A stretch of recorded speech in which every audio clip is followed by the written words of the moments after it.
This guy's story is kind of amazing. So this is basically a farmer billionaire. Love it. In. And-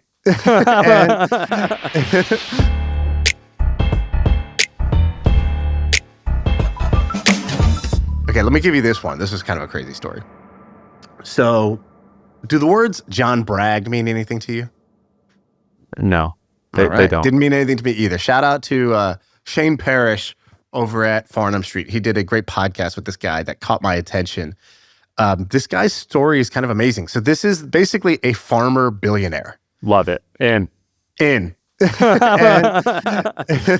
like, there was only two sources for this. Farnham Street and the Van Trump Report had written about this guy. There's the only things I could find. He's got a biography as well. But all right, so here's this guy's story. I just think there's a bunch of factoids about this guy that I just think you're gonna love. You're gonna love this guy's whole aura, his vibe. He is the Billy of the Week. Cue the music. $1 million isn't cool. You know what's cool? $1 billion. John Bragg, this guy grows up on a family farm, like a sawmill or something like that. And when he's in high school, you know, what do teenagers do? They start to experiment. They start to dabble.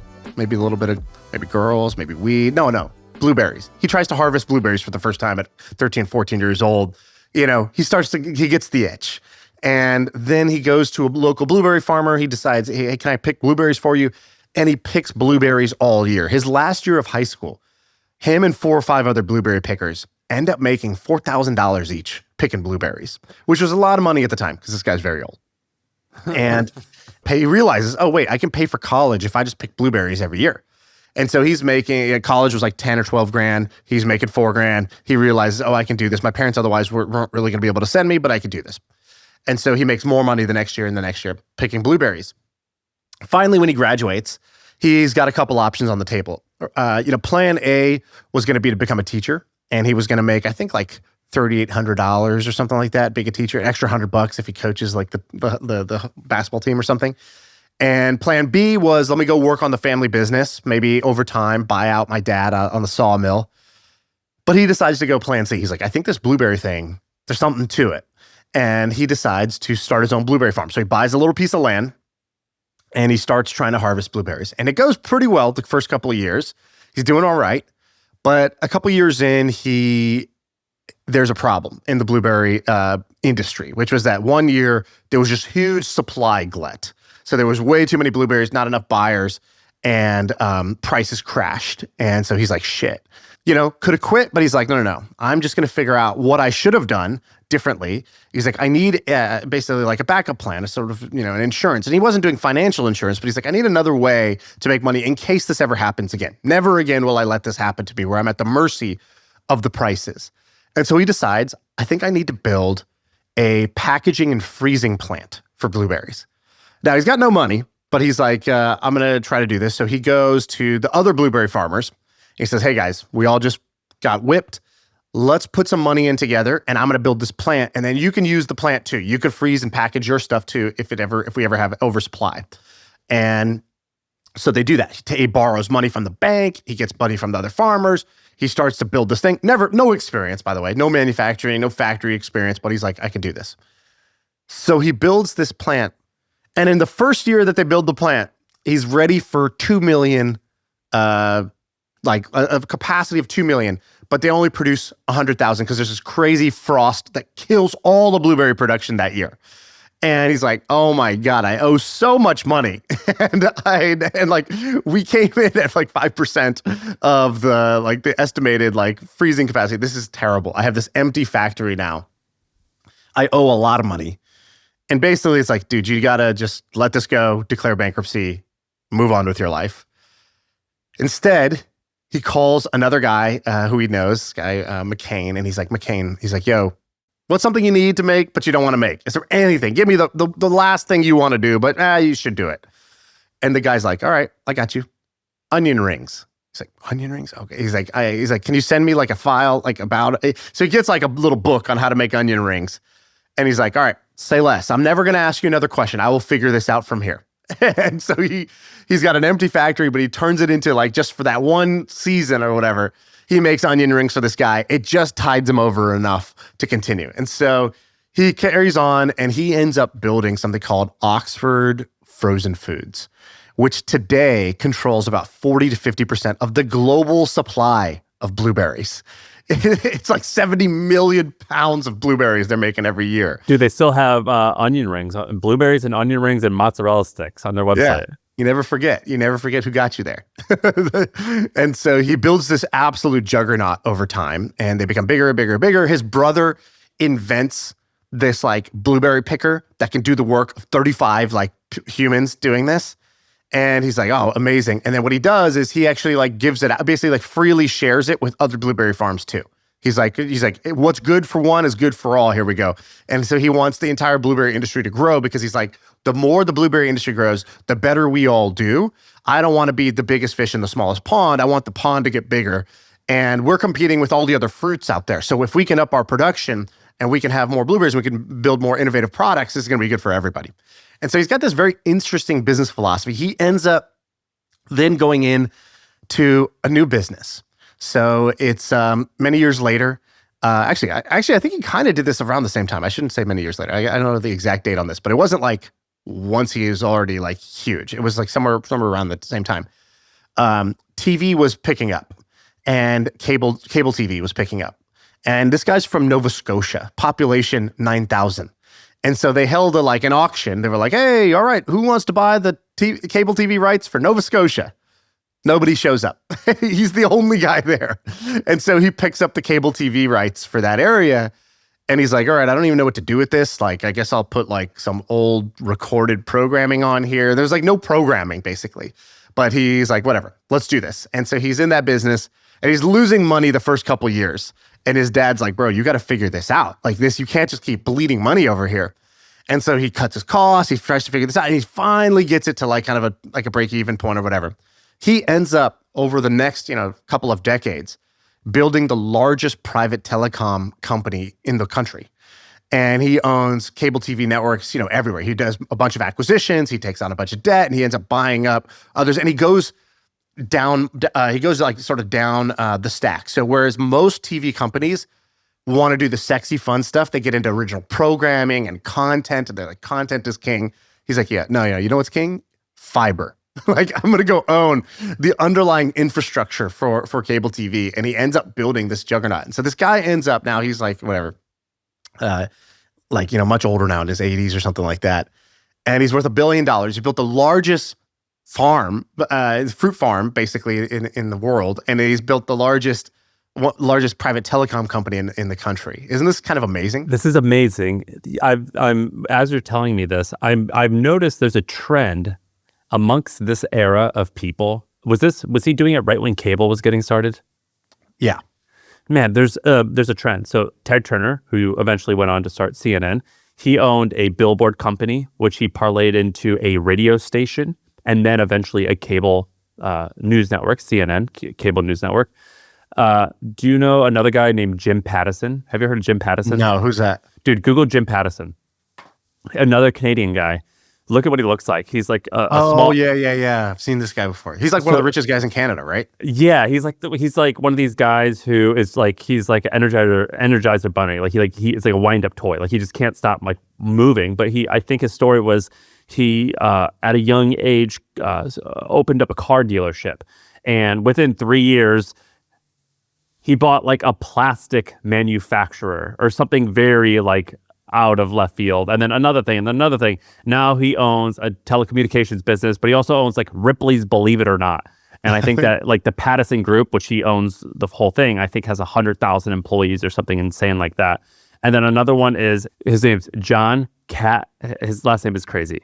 I'm going to butcher it. Catsmandiditis? Yes. Is that it? He's got a condition, Catsmandiditis. Wait, do you know him? Do you know him? No. So he started a grocery store. I think it was called Apple Foods. Dude, let me just tell you this. Any guy who looks like this, if I just showed you this photo and I said, rich or poor? Yeah, you already know everything about him just by looking at him. One photo. Yeah, like when he gives you a handshake, he's pulling you in. Do you know what I mean? You can just look at him and you know what he's going to do. He's going to pull you in. He's going to smack you really hard on the back shoulder. Yeah.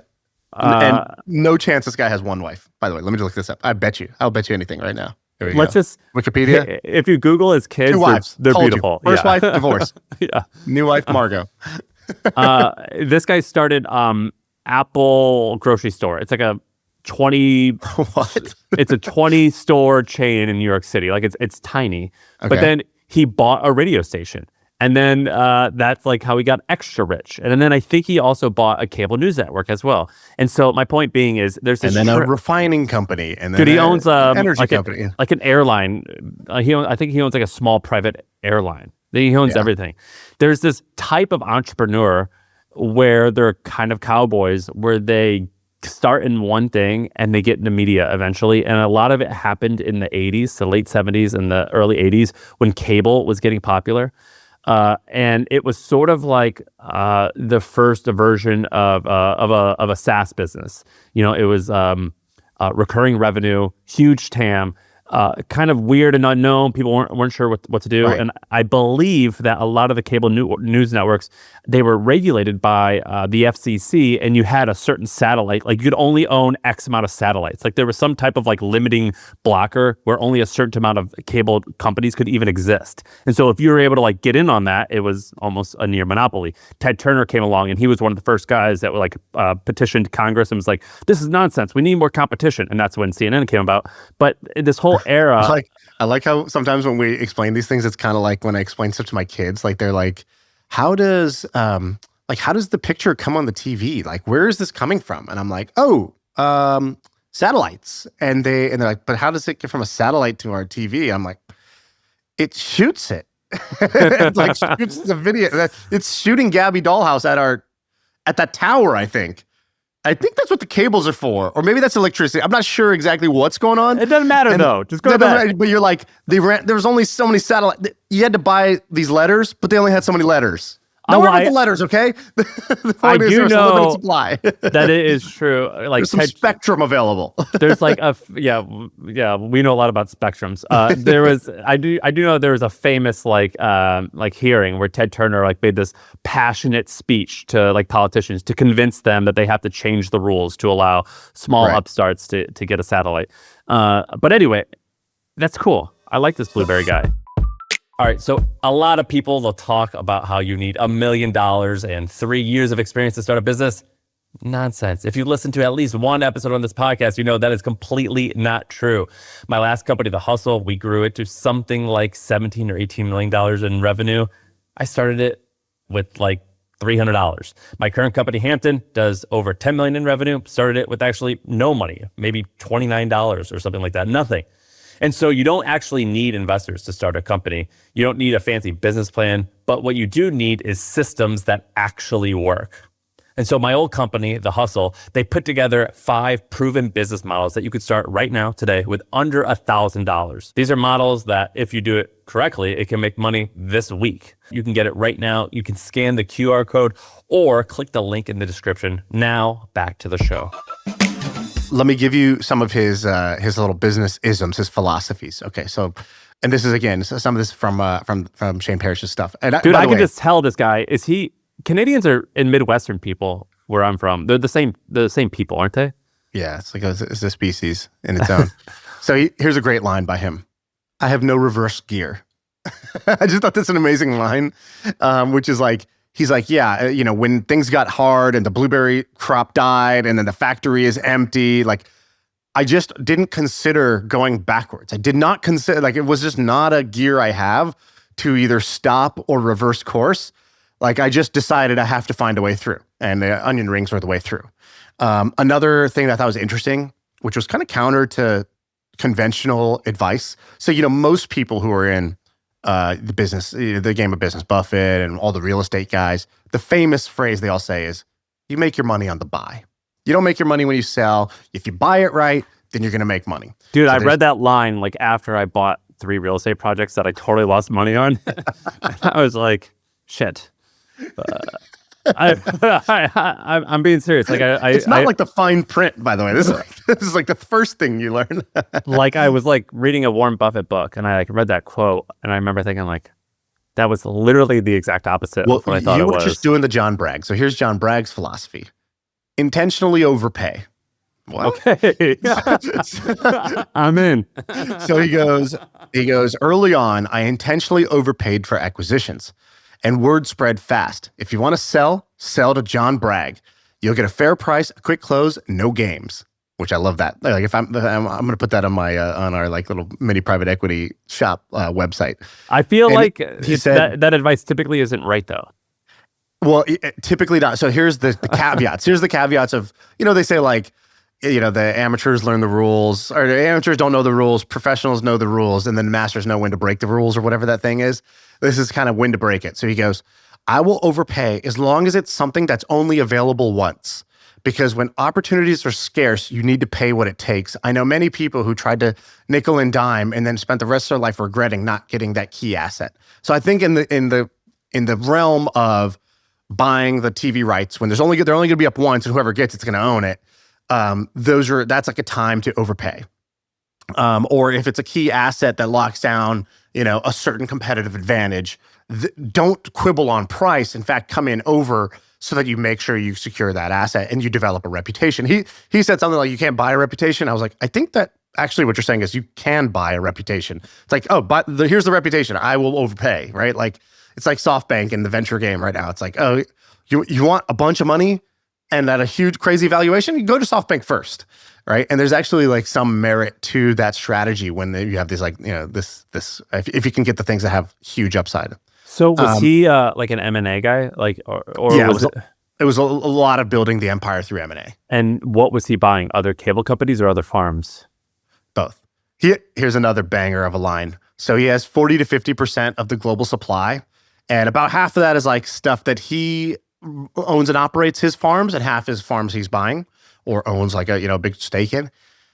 And he goes, here's the exact line. He goes, we don't want to have 100% of the industry. That wouldn't be good politics. Dude, that's like imagine having the choice to have 100% market share, and they'd be like, that's not polite. We'll scale back. What a baller. All right, here's some Sam porn for you. So focus is absolutely critical. Probably the biggest single principle you can have in business. Here's a big mistake people make. They make their first million and they think, now I can succeed in any business, even ones I know nothing about. I've been there. Sam buying the ranch. Yeah, and been there. And then he goes, I wanted to just stick to my knitting, figure out what I could do well, and then just do more of it. Everybody else who came into this industry wanted to make a buck. I was this young guy who said, I'm here to play this game for a long, long time. This guy's awesome. This guy's awesome, right? Yeah, I think he's my uncle. Then he goes, here's a couple other great quotes. The guy who asked the question, to me, looks better than the guy who knows the answers. I like that. Done. Did you get all this from Shane's podcast with him? Shane's, and then there's like a couple other people that have written about him, but a lot of this is from Shane's podcast, which I didn't even get to watch because I was doing I discovered this guy this morning. It was like on my list of like things to check out. And as soon as I checked it out, I was like, oh man, this is amazing. I gotta go watch this later. So I've actually only like skimmed the transcript and stuff for this. So I might be getting some of the details wrong. A couple other things. He's one of these like Buffett types where it's like, he's a billionaire, but the vast majority of wealth came like after the age of 70. So it's like, just same way for Buffett where they keep compounding. He had some other things I thought were pretty interesting. So I would have thought he'd be richer. If you own half the blueberries in the world, wouldn't you be richer than 1.5 billion? Yeah. Punk. Yeah. Weak shit. He better be a huge like philanthropist and have given it a lot away. Because I definitely would have thought he'd be richer, right? I mean, I guess. I don't know. I'm not gonna knock him. All right. So he believes in Buffett a lot. He loves Buffett. And so Buffett has this great quote, which is, I'm a better investor because I'm a businessman, and I'm a better businessman because I'm an investor. Yeah. So at age 70, he was worth, hundreds of millions of dollars. So he goes to each of the executives at his companies and he says, today you're just businessmen. You're not investors. He gives them $10 million each, not as a bonus, but as an investment portfolio that they get to run. And he said, I want them to see how strong companies operate and how weak ones fail. There was no penalty for losing the money and no bonus for the gains. It was pure education. Isn't that like pretty wild to do? So he gave, how many managers did he have? I don't know, 6 teams. So $60 million. He gave them what, like a stock portfolio, or he gave them $10 million and told $10 them million to go invest, go buy businesses. within their portfolio. Sure. Wow. Okay, that's badass. That's And he crazy. said, and this was at age 70, and then he's like, most people stop learning once they become successful, but the outliers never stop being students. Love that. Resonated with me. All right, what else resonated with me? Let me give you one more. Dude, how about the fact that like I just Googled the Shane podcast. Shane went to his office, which is really cool, and he's 84 years old doing a podcast. Like that's amazing that he's with it and he's sharp and he's had this pod. Dude, when I'm 84, I'm going to be in the metaverse. I'm going to be so just like plugged into what everybody's doing in the future. I hope. All right. You want to do one or you want me to go? Have you ever read about United Fruit? If we're going to talk about fruits, have you read about United Fruit? Is that the Banana King guy? Man, that's a great book. I'm in the middle of reading it, and it's the story of United Fruit, which is basically centered around bananas. So like, you want to do the quick story? I think we've talked about it before, but it's on theme. It's on trend. In the late 1800s, I think bananas were discovered, I think in Nicaragua or somewhere in Central America, and they brought them to America. Americans were like, yeah, we want every banana we can get our hands on. We love it. It even got to the point where, like, I think in the 1920s, when immigrants would land at Ellis Island, we gave them a banana, and that was like, you're here now. This is this American thing, and it's sort of American because like when you get to Hawaii and they give you the lei and like yeah, a it was like drink. a banana. And the banana company, United Fruit, it became so big that it was basically a monopoly, and they did the same thing where they tried to hide that they weren't a monopoly for years and years and years. And Sam the Banana Man, I think his name's Samuel Zamuri. He was, I think, a Ukrainian immigrant. And he started out like with like a fruit cart, like walking the streets. And his whole thing was he would sell ripes. And so the way it worked is a banana train would start in one part of the country, I believe Louisiana, and it would slowly make its way up over 7 or 8 days to the northern part of America. And along the way, it would drop off at bananas at different markets. And his whole shtick was he was going to sell ripes, meaning bananas that were already becoming a little bit brown that they previously thought were throwaway bananas. And he was like, oh, I'll buy them for a fraction of the price, and I'll just be really fast at getting them to where they need to go. And he eventually becomes so big that by the time he's in his 60s, he takes over United Fruit, and it's a big... Well, he starts with $150, and by the time he's 21, he's got $100,000. And this is way back in the day, right? So this is like a lot. That's a lot of money. And he keeps on going, and it gets to be and that's, you're saying he's basically... He starts as just like a dude on the dock or whatever, like a dude on the side of the road, taking their discarded trash and going and hustling it and selling it. And by the time he reaches his peak, he buys the whole company where he was initially just like taking their discarded trash. And the book is called The Fish That Ate the Whale because he was the fish and he eventually ate the whale. But it gets even crazier. So Samuel Zamuri, he has a lot of admirable qualities. You know, he's this like hardworking immigrant. He's pretty quiet. And he's like a stoic guy, but he's kind of a warlord because at one point Nicaragua, like they have like some type of meltdown and a new president or dictator comes in charge and they won't sell them bananas, and so he funds a coup. So he basically gets like a small unit of like 10 or 20 people to like help this other guy assassinate the current leader and take over. And that leader was like, all right, thanks for getting our back. Now you could have some more bananas. And so that's kind of like the story of Samuel Zamuri. It's pretty badass. Got that killer instinct. Let's go. This is pretty wild, right? Like, imagine a story like that today. Is there such a thing? I can't think of, I mean, what Elon does in rockets is like pretty, like, you're kind of like dominating another planet, like potentially. I mean, that's like pretty crazy. Coup of like the Republican Party this year. Like going to the point of like actual like funding a militia. I guess like Donald Trump is doing this, like where he's like, for shits and giggles, I'm gonna like play a joke and run for president, and it just kind of starts to work. But yeah, I mean, it's a pretty crazy story. So it's been great. So I did something this weekend and I thought about you, and I've been holding this in me, like waiting to like talk to you about this. But like a man in Lent or November, holding it in. Yeah. Oh man. Yeah. If you know, you know. So I saw a Broadway play for the first time ever this weekend. Phenomenal. Oh, wow. Which Phenomenal. It's called Oh, Mary. It's basically about Mary Todd, who was Lincoln's wife. And it's just like a comedy. It was fantastic. Never really been to a play, honestly, my whole life. Because you judged it or just happened to not go? What's the deal? Yeah, I don't know. Like, it just wasn't on the list of things to do. It didn't make its way into my life, and I finally went. The first thing is I thought of you because you had made an offhanded comment a while ago that you cared about like writing a show. Yeah, I just thought it would be cool. I went and saw one, and I was like, oh, that would be kind of a fun thing to work on. Yeah. So you had the same thing I did, which is like, it was like a new art form that you hadn't previously experienced, and then you go to it, and you're like, I understand the appeal now. Was that right? Yeah. I had gone to a bunch when I was a kid, and so I think I liked it from that. Like, I was a theater kid when I grew up, so I liked it.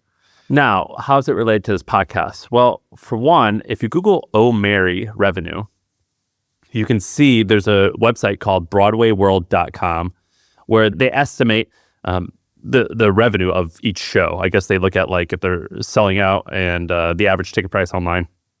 And this thing, Oh, Mary, I think it's been live for June of 24. It came out, and it's been making $1 million a week. So it's doing quite well. And it started off with about $4 million in funding to get going. And it all reminded me of this podcast that we did about 2.5 years ago. You didn't make it, but we had this guy named Michael Harris. Did you ever look into who Michael Harris was? What was it, Death Row? Which record label was he the guy? Yes. The founder of? So the short of it is some people call him Harry-O because his name's Michael Harris. They call him Harry-O, like Harry OG Gangster. So Harry was famous because in his early 20s, he was basically a drug kingpin, and he made a lot of money selling cocaine. And at one point in the podcast with him, I said, and I was trying to be nice. I was like, instead of saying you are a drug dealer, I said, I read an article saying that the article said that you were selling $1 million. Yeah, the article said you were selling $1 million a day in cocaine. And he goes, I think that article said $2 million a day. He's like, I told that journalist it was 2. I was like, yes, sir. And eventually at the age of like 32, I think he gets sentenced to life in prison, 1 for attempted murder, 1 for drug conspiracy, which basically is like the RICO kingpin law. And he had a life sentence. And recently, I think like 10 years ago, Trump commuted his sentence, and that's how he got out of prison. And when he was 32 years old, he founded Death Row Records with Dr. Dre and Suge Knight while he was serving a life sentence in San Quentin. And that's like how Death Row got started. And one of the reasons why it's called Death Row is because he was... Wait, they co-founded it with him while he was in prison? And what did they want from... Like, what was he able to offer them while he was in prison for life? Money. So his wife, Gotcha. his wife was on the outside. Okay. And she somehow had funds to fund Death Row Records, Right. Now, how does this relate to Broadway? Well, on the podcast that I did with him, he said something that I didn't pounce on because I didn't know anything about it. But he made this comment to me where when he was 29, I think, he was the first ever Black producer of a Broadway musical or a Broadway show. And he kind of told the story, but basically somehow he got in cahoots. He was considered like well known for being like a drug guy. And I hope you said cahoots to him. Yeah. Right after I said okay. He's like, how do you end the podcast? Which button ends this podcast? Yeah, I was like, holy moly. Harry, you dog. Holy moly, Harry. So somehow he got in the loop at this, but he funded Denzel Washington, an early Denzel Washington, his first ever play.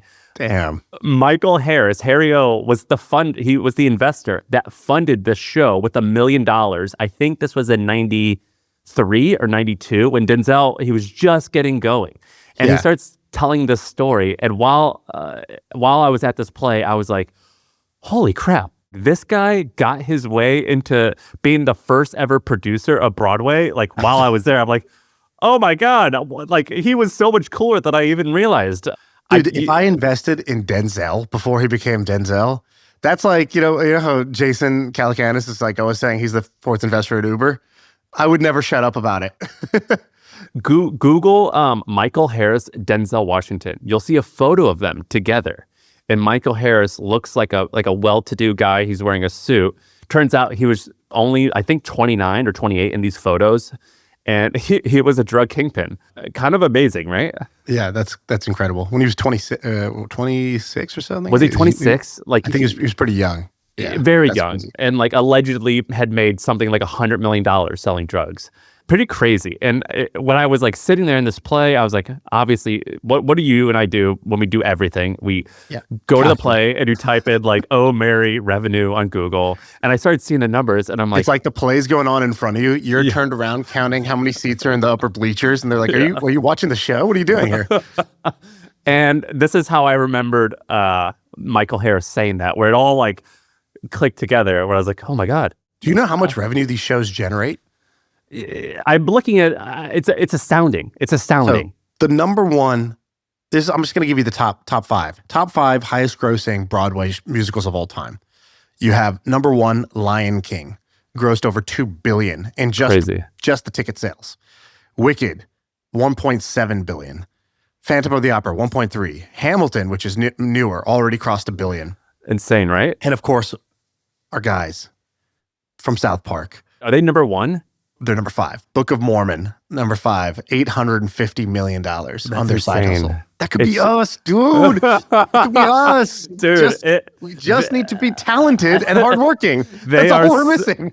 They are so talented. When I was at the show, I was like, it's just, they're oozing with talent. One of the guys, Abe Lincoln, the character was played by, what's the guy from Silicon Valley? Kunal? Is that his name? Oh, he's in the play? Yeah, he's in the play. And it was like famous actors and actresses were like in the plays. He's like a jacked Indian Abe Lincoln? Like, what do you mean he played Abe Lincoln? It sounds crazy, and honestly, it is crazy. The guy who played Mary Todd was a guy. So like, it's all types of crazy. Yeah, it's a whole thing. But I just had to like nerd out with you about this. So I looked into this pretty hardcore. So it's definitely a like outlier hits business, just like most it's angel businesses. Investing. Yeah, it's angel investing because, and then I was looking at the venues. I was like, should I own the best venue in San Francisco? Like, can I go buy the San Francisco, like, I forgot what it's called, like the theater or the opera house, whatever. There's like there's like 3 or 4 different theaters for this. And I was looking at them because the theaters make money either way because the shows have to pay rent. They got to be like, hey, we want to do 60 days on stage. They're like, great, we'll take your money, right? Whether that show becomes a hit or not, they paid the money up front. So I thought that was kind of interesting. Then I was looking at the shows. Then I was looking at how much it costs to produce the shows because I just seen the one about Lehman Brothers, which I recommend, by the way. It's too long. First of all, it's way too long. It's like dude, the one that hours. I went to, we only went to it because it was 90 minutes. I can't sit there for more than 90 minutes. Yeah, less is more, guys. Less is more here in the theater, but it was great, and it was business entertainment, which is what I considered to be my genre. And I was like, damn, if they could I wasn't even interested in learning about the Lehman Brothers. If they took an uninteresting subject to me, but they made it great, and I remember the story because of it. This is cool. This is a really cool format, and so yeah, I'm definitely interested in that. If somebody actually knows how to do these things, I would love to talk to you. Email me. Maybe we can make something. I have a story in mind, but we had Tim Ferriss on the pod, and like the top comment on YouTube was like, "Rich guys finally discover board games," and like, and like this one's all gonna I be paid like attention to the rich guys part. I was like, yeah, hell yeah, thank you. No, this one's gonna be like the bros discover plays. I'm like Sam, they were singing in the middle of that. You're talking 1 second, then they're singing. It's incredible. And it's all part of the story. All right, I got one more cool business story for you. So I'm watching a lot of sports lately. I know it's like everything's kicking out. Like football season just kicked off. Tennis was awesome. By the way, did you see have you been following? Do you follow tennis? Do you follow the US Open? A little bit. Like I went last year and like I kind of watched a little bit on TV. The Russian gal, she's an athlete, man. She's a freak. What's her name? Sabalenka, I think. She looks like a Terminator. So I follow. I've gone in and out of tennis. Right. There's many years where I won't even pay attention. Then there's like, oh my God, Nadal, he's amazing, and I'm watching these guys, and a great tennis match is up there. It's like very thrilling to watch a great tennis match. It's like a great UFC fight. Like there's some sports where, the median game is like really good. I'd put like, NFL in that category. But then there's some sports where just the peak is just like peak drama, right? And like boxing and UFC are like that, where like the average thing's not that good. But the peak, the biggest personalities, when it's all on the line and it's just two guys going in there and they're trying to take each other's head off, like it's hard for a basketball game to match that. Okay, so tennis is kind of up there in that sense. So there's the new wave of tennis players. So this guy Alcaraz and this guy Sinner. Did that happen? Did the men's final happen? It just happened, yeah. And so I really wanted Sinner to win because I just like went down the rabbit hole of this guy's YouTube highlights and he's unreal. And the other guy is also unreal, but he's unreal when it's in the sense of like, a guy who just like does all the right things. It's like he eats right, he works out right, like he just does it. He just like prepares really hard. He's very talented. He's maximizing his potential. He's not like there's not a lot of like flaws to like attach with there. There's not a lot of like, it's like, oh, so you work hard and do all the right things. Great. Yeah, that's fantastic. In fact, they showed the warm-up right before, because I think Trump showed up at the US Open, so it was delayed like half an hour or an hour or something like that. And so the guys were just in their locker room, like supposed to be warming up. And Alcaraz is like, doing a side plank in midair with his trainer and like activating his core to get ready.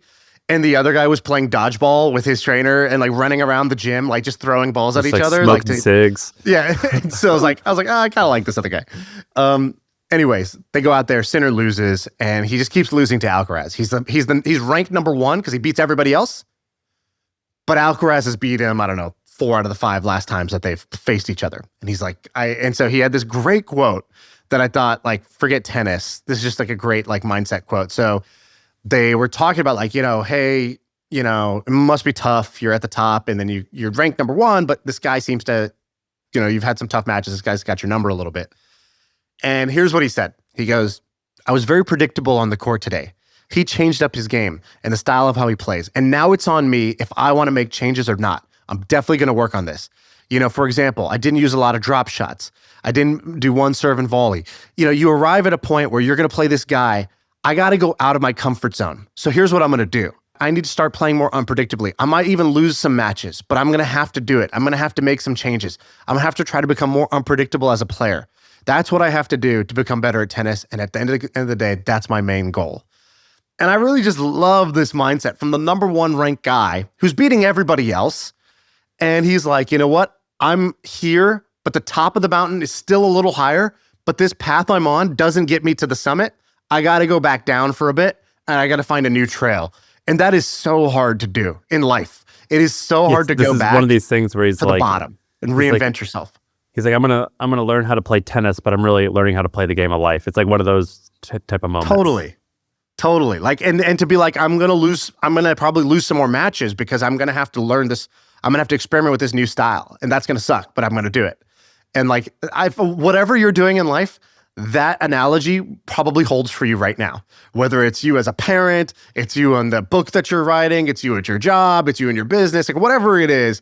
I guarantee you there's an element of like, if I want to get to the next level, what I've been doing doesn't probably get me there. And I need to like be willing when the time comes, when I recognize the moment, I need to be willing to go back down the mountain for a little bit and then come back up a new way. Have you ever heard of this guy named Meb Gerflusky? If you Googled him, that's a hard name. Make up name, so no. Yeah, that's a hard last name to Google. But if you Google Marathon Meb, M-E-B, you might recognize his face. Marathon Meb? M-E-B. You see Meb? I don't recognize this guy. He's 50? Yeah. So I think in 2004, he was the gold medalist in the Olympics in the marathon for America. But he's an immigrant. And so when he won, it was sort of one of these things where everyone got behind him because he's a nice guy, and it was like the American dream type of energy. And I think it got to the point where he like spoke at a bunch of Obama events and whatever. He's a big deal. He's great. His brother listens to MFM, his brother Howie, and he reached out to me when he heard that I liked running, and I've been friendly with him for a couple years now. And this past weekend was this thing in New York called the Fifth Avenue Mile. And so they get all these guys, these Olympian milers, and they get them to run 1 mile down Fifth Avenue, which is basically a huge street, and it's slightly They shut it down, or they're just they running shut on it the down. sidewalk? Okay. No. They shut it down. It's a big event. It's like a huge event. And there's tens of thousands of people there. And so I went with Howie, and I got to like be like his like sidekick. So in Howie, who he runs a management company, who Howie was managing his brother Meb. Now he manages other runners because Meb was like, can you help me make more money? And he was like, yeah, fine, I'll do it. And then eventually now he manages, I don't know, 40 runners or something. And a lot of his athletes were running at this race. And so I got to be his like assistant basically. And he like took me and like I got to meet all these cool people, whatever. And these guys are flying, by the way. I think the guy who won ran 3 minutes and 46 seconds for the mile, which is crazy. And the guy who won, What's your mile time? dude, back in high school, a minute slower, 4 minutes and 47 seconds. Okay, Ted Bundy. Now, what's your mile time now? Not what's your mile time 18 Ted years Bundy. ago? That was not my question. 7 minutes. Not good. I mean, 7 minutes. Like very like recreationally like average. So wait, did you run it, or you just hung out with Howie? Hell no, I didn't run it. I was watching. I was watching. I was just sitting on the sidelines watching.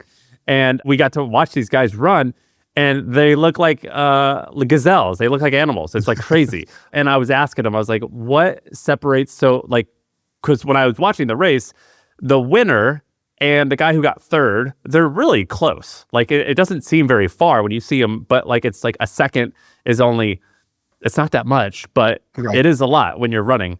And I was like, what separates Nagoose, the guy who won, what separates him from the guy who got last? Because they kind of look the same. They're tall and they're skinny and they look like freaks. Like, what's going on? And he was like, it's mindset. He was like, once you get to this level and you're already a 9 out of 10, what separates the guys that get first versus last in these big races is when they step on the lines, they're killers. He wants to kill you. And he acts like a nice guy, but when they step there, they think, I am here to win. I am built to win. I am not trying to finish second. I'm trying to be the best, and I'm trying to win no matter what. And I was like, well, your brother was like a happy-go-lucky guy. Like, he looks like really kind. And he was like, yeah, he is. But he would sit down for hours and envision winning the New York Marathon. And then when he got to the starting line, you couldn't talk to him. He was an animal. He was out to win.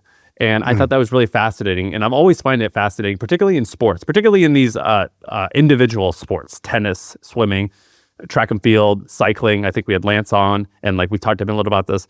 What separates the freaks of the freaks? What makes you a freak among freaks? And it appears as though it is not physical. It is absolutely mental. Yeah. That's pretty crazy. Have you heard this phrase? You probably heard it because you're like into running, but I don't run. I don't do it. It's not it's like motorcycles. I just don't get on that. So one of the guys who was filming for us, he was talking about this. He wants to film this documentary about this woman, and she's like this amazing long distance runner. I don't know her name. You probably do. But the point is, he was talking about this phrase called the pain cave. Yeah, we go to the pain cave. You go to the pain cave.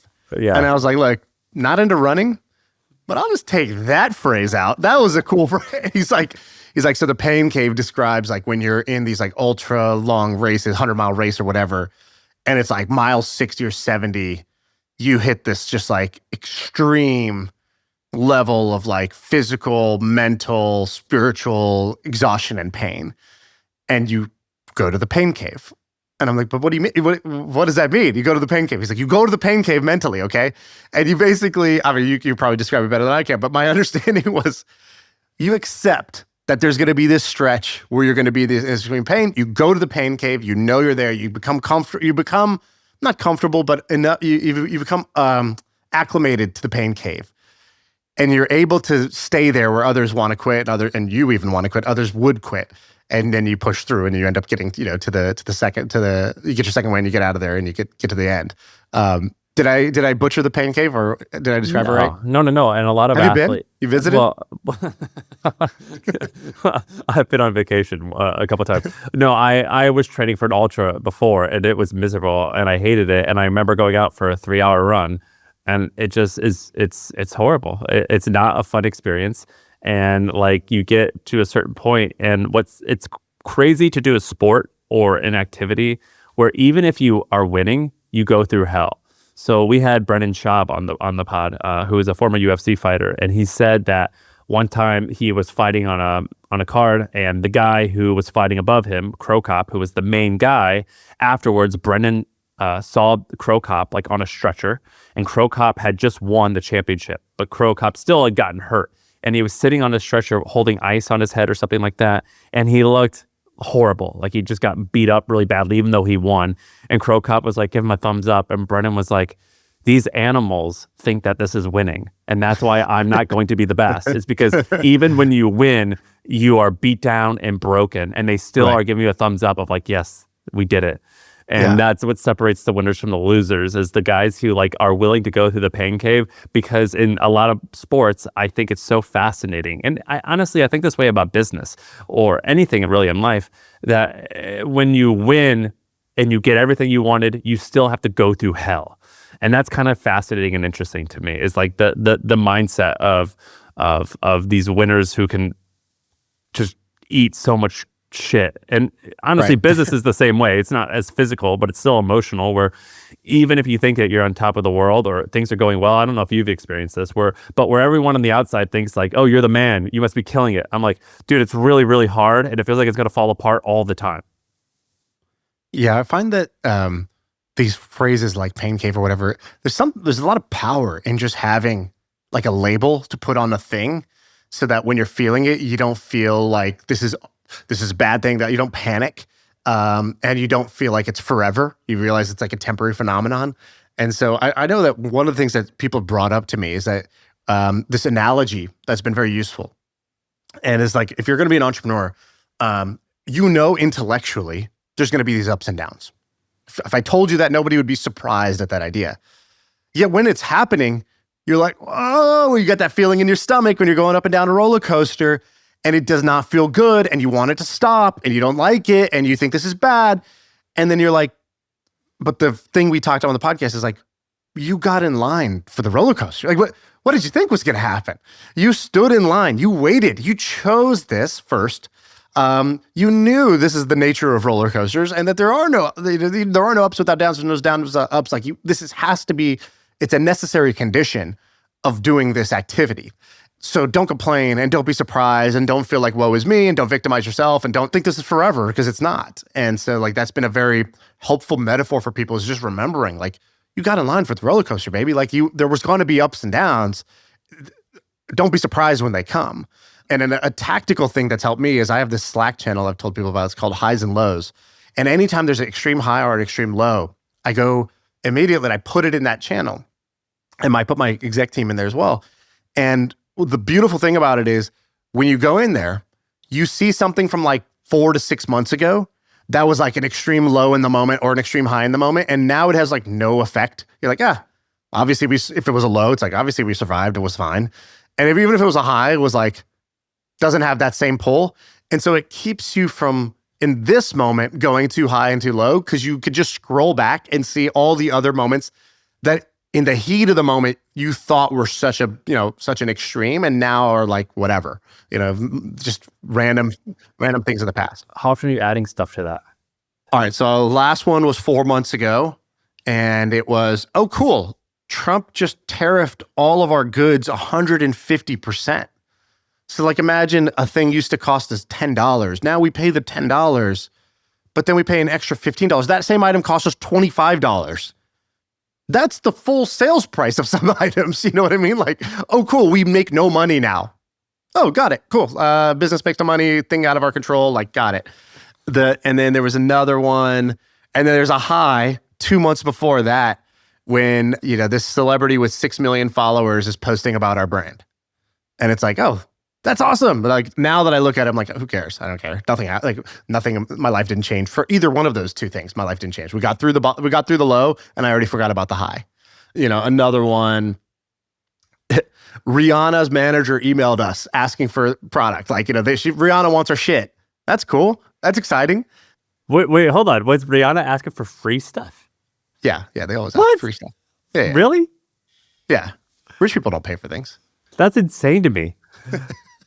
You thought rich people buy things? They request things, and you gladly give it to them. Have you DM'd? I think I've done it maybe twice. Have you DM'd people asking for free stuff?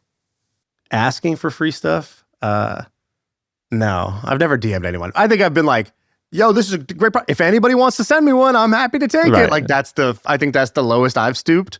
I don't think, maybe I have. I can't remember ever DMing asking for free stuff. In fact, like we go the other way, which is like, if it's like a friend's product or somebody we know, you always buy it. We want to be their like first customer, and we want to like purchase it to like show, because, you know, like, I don't know, feels good and seems like the right thing to do. Another one, Christmas Eve. On Christmas Eve this last year, the Mexican president blocked all imports. So like, hey, that's cool. Our warehouse is in Mexico, and on Christmas Eve, all imports are blocked with no notice, and there's no other thing you could do. Dude, I think you cool the shit at the port. Do you have a coup staging team?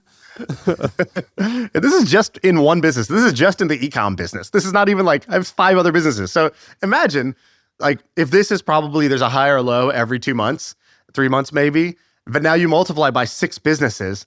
That means every single month you're getting hit with a high and a low in one of the businesses. I think it was cool. You said something actually that was quite good, which is it feels nice to label certain demotions because it makes it feel better. I went through a period. It's sort of, we always reference that meme where like midwit. Yeah. This is like the opposite of that, which is like when I was really young and not very successful, I consumed tons of motivational stuff. And then I started like doing some stuff and I'm like, oh, that's for weaklings. All bullshit. And then now I'm like, no, I actually do like reading about like other success stories and love me a good quote nowadays. Yeah, like I actually do love that stuff because it feels nice to like label something. It's sort of like when you read a book and you're like, well, that was the best books. People say the same thing about them. They go, everything they said was obvious, but it felt nice for them to say it out loud, for me to read it and to be told what to do and remind me of the right things to do. And that has helped me all the time. I pretty much read like lots of like, or it's actually my YouTube page is like only motivational shit. Here's the trick. So I've rebranded it because liking motivation, that's a pretty low class thing to do. Okay. That's you know, very low status. Low status shit. Oh, I need motivation. I'm so weak. I need a blood transfusion. It's basically what you're saying. You don't need motivation. You don't like motivation. You like wisdom. Yeah, oh my God. High class thing to like. All right? There. I helped you out. I listen to tons of wisdom. It gets me fired up. Yeah. My favorite wisdom channel. Wisdom speaker. Yeah, there's this YouTube channel called Motivation for You. The best wisdom. Yeah, exactly. I'll give you another little label. So I was reading this book. Another high class thing to do. I found this like old book out of print. Had to like call a guy to get this book, and it's like, it's amazing. It is such a thin book, and it's really amazing. What's it called? I'm not even gonna tell anybody, but it's my secret gem. And so in it though, he talks about, so it's a book about how to have better ideas. So he's like, this is great advertising exec who's basically like, he's like, you know, and somebody asked me this and I laughed when they asked me the question, and then I realized I didn't have a good answer for it. He's like, and then I started thinking about it. I couldn't get this question out of my head. And he's like, I have now come to the realization that producing great ideas can be as reliable of a process as Ford producing Model Ts on the assembly line. And here's how the assembly line works to produce great ideas. And one of the things he says in the book, he goes, this is just a great quote. He goes, the brain, much like the body, has a second wind. And because he's talking about like, there's going to be this point, like Pain Cave, there's a point in the process where you kind of fatigue out. And he's like, I need you to hang in there for like, there's going to be another, you have a little like 10, 15% left. You're just going to give yourself a chance for the brain to have a second wind, much like the body. And literally like for the last 2 weeks, as I've been working, I've hit this point where I'm like ready to like stop the thing, go be distracted. I want to open up Twitter, or I want to go eat some food or do something. And the brain has a second wind. Let me just give it a second here. And then I push through for like another 15 minutes, and it's actually like been like very, very productive. This one little simple idea. Can I make a guess as to who wrote that? And ignore this if it gives away too much. It was by a copywriter, if I had to guess. Is that right? It was by an ad man, yeah. So okay. He copyrights. It's crazy. Copywriters, like there's this weird underground world. I don't know if you ever have noticed this. There's copywriters out there where they sort of have a weird mystical like wizardry about them. And they end up learning about copywriting, but in order to be a great copywriter, you have to understand how humans think. And then if you could be a master copywriter, you're basically a master at learning about what motivates human beings, and thus you can teach all about life. But I've come across all these guys that are like old school internet marketers, but also people who are around even before the internet, and they often have these weird auras around them that if you find a bunch of their old landing pages, they explain some of the things that you're talking about. And you get on their web pages and you're like, I have to give you my money. And there's not even a buy now button. I have to track you down. But I've come across a bunch of these guys. One of them is Bill Bonner, the guy who started Agora. So Agora Publishing is like the $1 billion a year newsletter business that is quite shady. But another one is Mark Ford. Do you know who Mark Ford is? No, who's that? So he has this book called Ready, Fire, Aim on business. And he's pretty under the radar guy. I think he's probably in his 70s at this point, but he helped make Agora really popular. There's Eben Pagan. Do you know who Eben Pagan is? Yeah, Double Your Dating. Eben Pagan was a guy who was one of the first internet marketers because he got going in the 90s when the internet was just getting going. And he had an ebook called Double Your Dating, and he wrote it under a pseudonym called David D'Angelo. And Eben Pagan is another guy where if you Google Eben Pagan and come across his courses or books on copywriting, you get entranced. And it sort of becomes like a moment where you're like, I used to think this way, then I read this, now my life has just changed. Eben Pagan was one of those guys. A lot of old Russell Brunson stuff is like this. But there's a copywriting world that like you come across these old guys, or they're not old. Russell Brunson's not old. These guys our age. No, yeah. I mean like underground. I don't know how to explain it. No, yeah. It's like almost like they ruled the world, but they're not.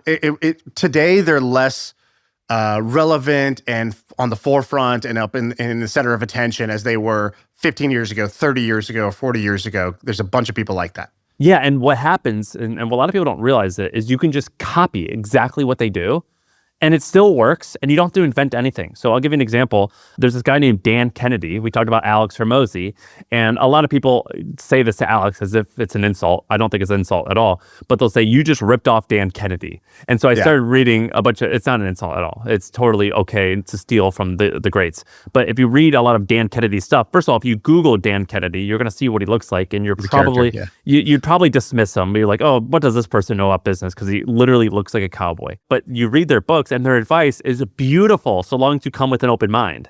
And it's incredibly effective, but it's sort of like we talked about books where you say phrases like, oh, it's banned in prison because it's too powerful. Yeah. They all have catchphrases like that. I love copyright. I think there's certain professions where it's almost like Darwinian, right? So like the only way to survive as a copywriter, let's say that was your goal. And a copywriter, then we'll kind of extend that to like an ad man, right? Like the Ogilvies of the world. And the only way to survive is to have these breakthrough ideas and be super persuasive with the written word. So it's like an animal that was on an island, and the animal had to develop this shell if it was going to survive. That was the only way to survive in that climate. And so if you want to get great at persuasion, you want to get great at the written word, you could learn from a bunch of people. You can learn from an Elon Musk or a Steve Jobs. But those guys, in order to do what they did, they grew up they had to have other disciplines that they were great at. And they could be good or maybe even really good at copywriting. But there's people who, that was the only way that they could make it. And so those people like sharpen that. And you see this with a bunch of different things. So you see this with a lot of investors. When we have them on the podcast, we're like, wow, like I wanted to ask you about like stocks and like, analysis. Yeah.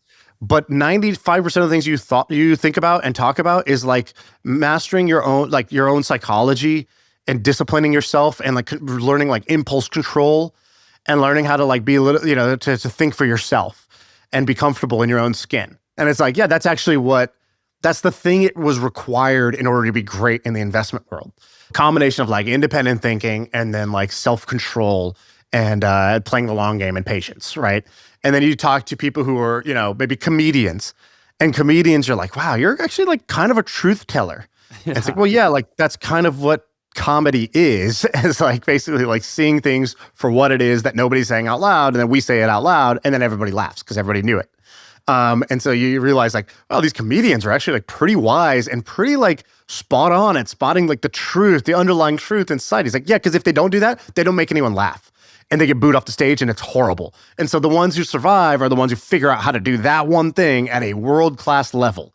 And so you could study different disciplines where like the Darwinian, pressure, the natural selection forced them to become like A++ at a certain thing. Who do you think falls in that category where you learn about them and they've done the same thing to you? Where you went to them for like, let's say, writing, and they changed your life?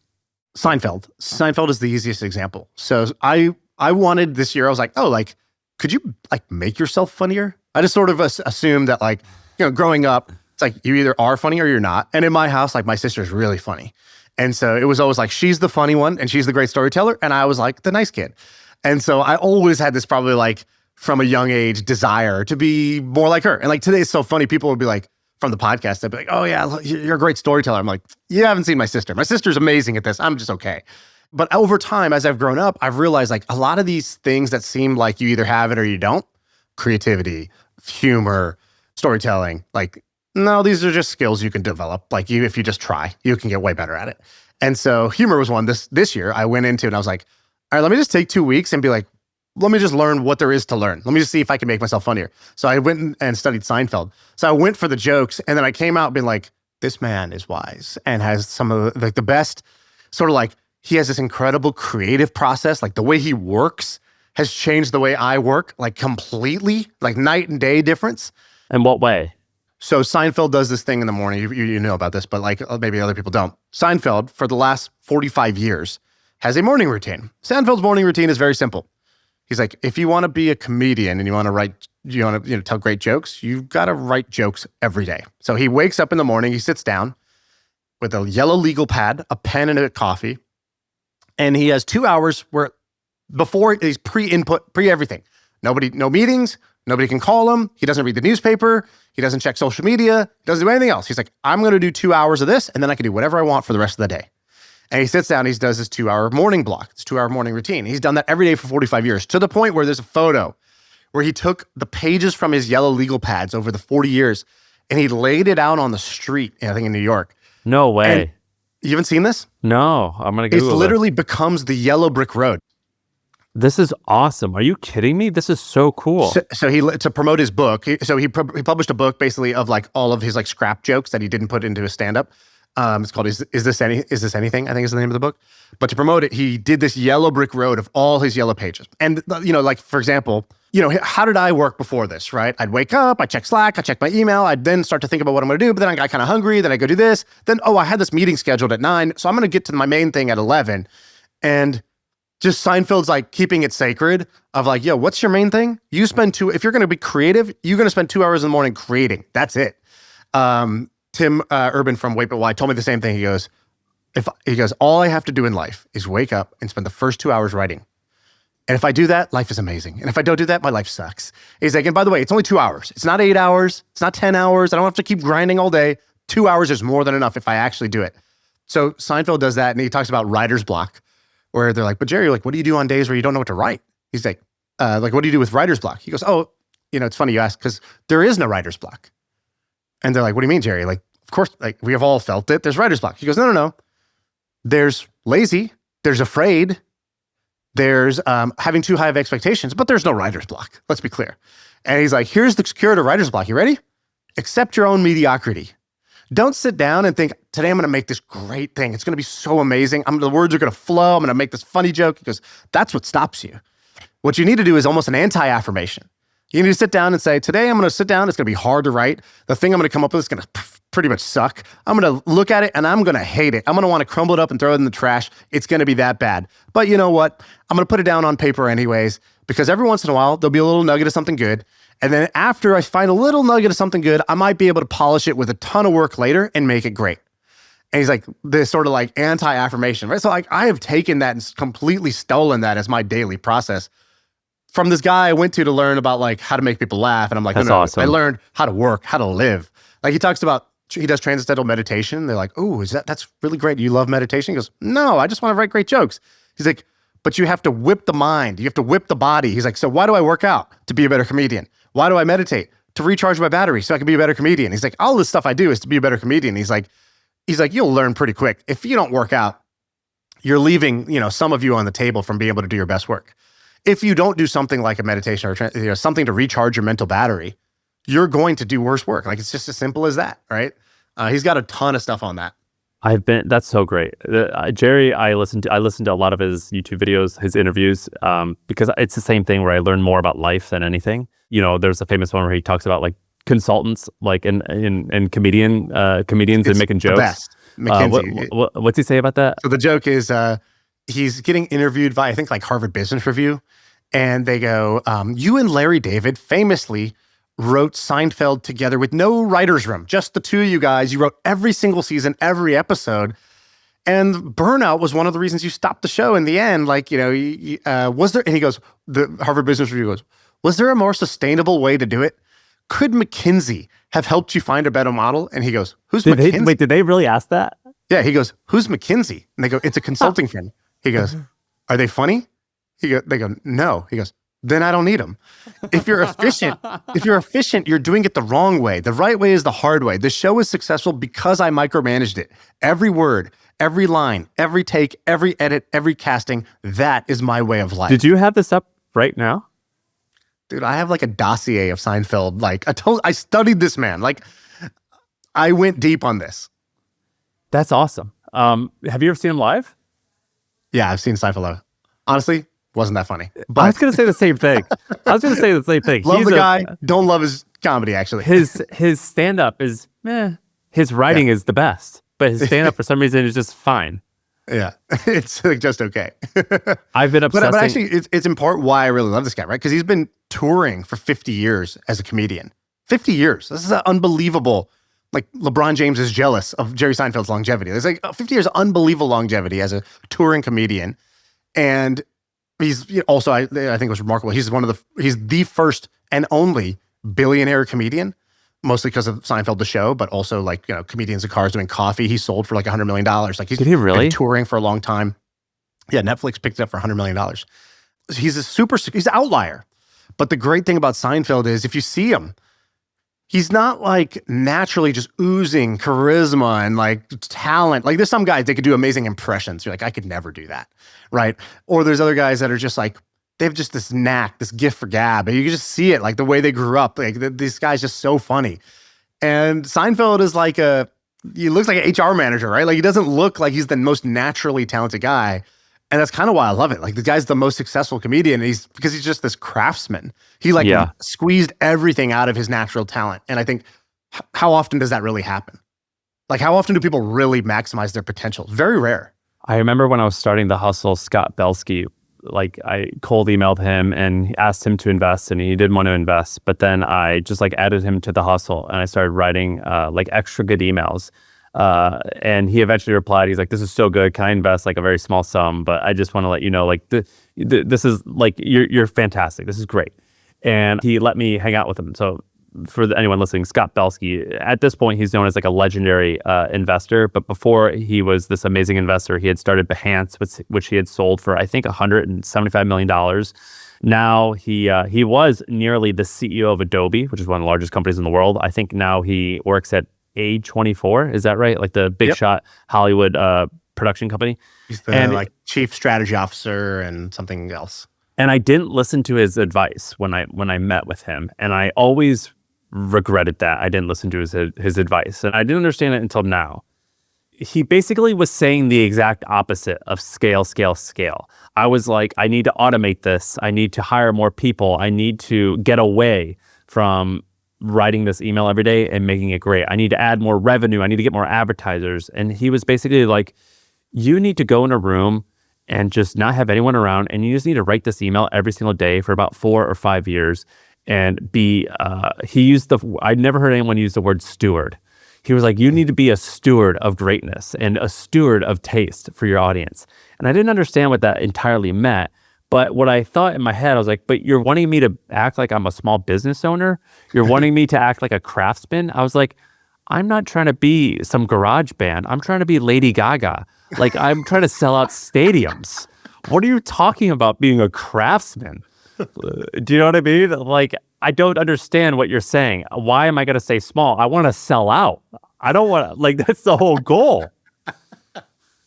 And it took me years to understand what he meant, which was you can become this like huge successful person and also be a craftsman. You know who honestly does a great job at this, and it seems silly, is Dave Portnoy. Dave Portnoy has had it, and I don't even like the comedy anymore, but he's had his hands in it, and he's been consistent now for 25 years, and he's ridiculous. He's a ridiculous person. He's sort of obnoxious, but you know what? He's done it. He's done exactly what Scott Belsky has said, which is you need to be in the thick of it, and you need to be focused purely on creative, and you need to be a steward for taste. And I didn't understand what that meant until I was about 32 years old. I think he told me this when I was 26. And I was like, Scott, how are you so successful? You don't know anything about business. You're telling me not to like focus on scaling and all this. Gaga, Scott. Gaga. But now that I know, like, some of these people who are actually making the most money are actually still craftsmen. Yeah. And so like I distinctly remember, I'm like, I want to sell out stadiums. I'm trying to sell out. I'm not trying to be a small little like Korean family owned bodega. Like, I'm trying to take over the world, baby. You said Dave Portnoy. There's another guy who's like that, Bill Simmons, and he's probably the reason I'm doing a podcast today is because I was back in college and I don't know what that was, 2007, listening to the BS report. I used to like fall asleep listening to the BS report. Like it was like that. It was that like, and at the time podcasts were nothing. And he had been a blogger before that. Then he was an ESPN columnist. Then he did the podcast. Then he did 30 for 30 documentaries. Then he gets fired from ESPN because he does the Ringer. Why did he get fired? He was pretty outspoken against Roger Goodell, the NFL commissioner. He's like, this guy's like kind of covering shit up and like not like he doesn't care. So it could be contained. That's there was like a domestic violence thing. There was like the concussion stuff, and he was basically like he would make jokes, but like the NFL's ESPN's biggest partner, and so he got suspended a couple times, and then they were just like, this guy's too hard to work with, and so they killed his project Grantland and they fired him.